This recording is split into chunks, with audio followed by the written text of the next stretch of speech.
Hi there, this is Graham Nicholls from Affinity, Gospel Churches in Partnership based in the UK. It's around 14th May 2026.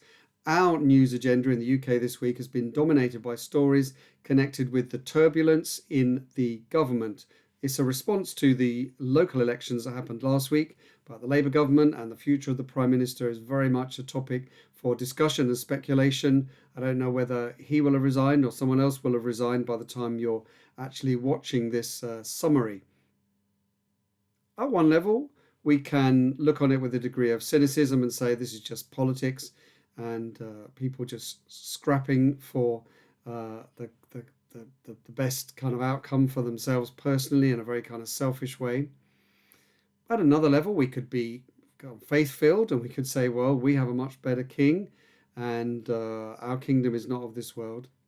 But I think it's also very important that we do take some responsibility for praying for and seeking to encourage those who are in our political leadership.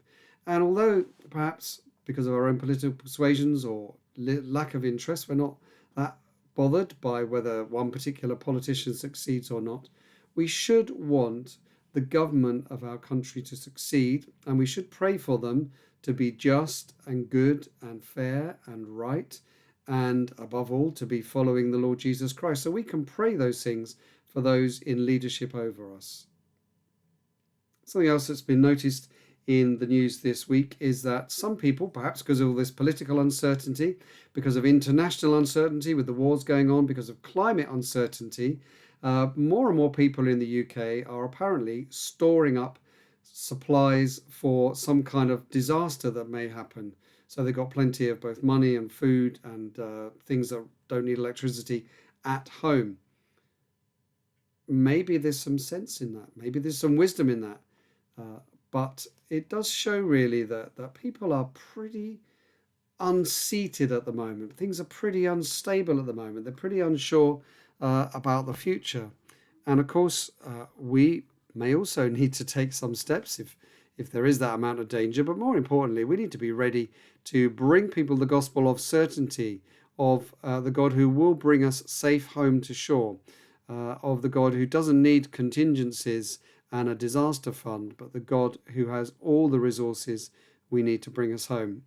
Connected with that kind of uncertainty and perhaps lack of trust in those in authority, it's another story I saw this week, which was about the fact that now 1 in 7 of us goes to a chatbot, some kind of AI tool, rather than to our doctor for medical advice. You can understand that. There is quite a lot of good information on the internet that's being kind of scraped together by AI tools. And at the same time, it's pretty difficult to get an appointment with your doctor. So you can see those things converging. There is a lot of concern about it at the same time.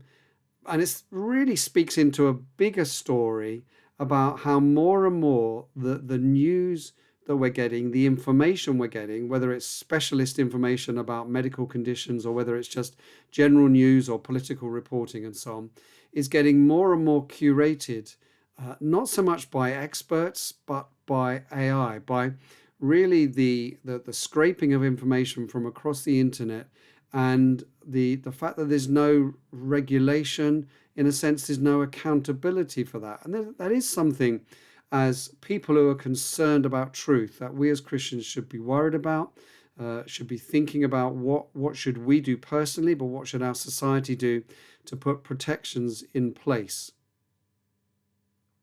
Another interesting story going on is that Kent County Council, which is a majority reform-led council, is seeking, by a vote coming up very soon, to have the national anthem sung and the Lord's Prayer said before council meetings.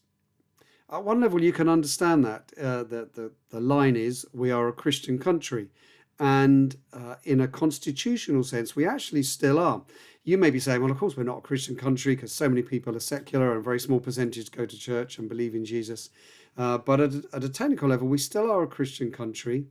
And I have no problem with the Lord's Prayer being said or other things being sung in council meetings. I think at the same time of all the other stuff that's going back and forth about what it is to be a nation, there needs to be some attempts at least to think, well, what do we want to be uniting under as a nation.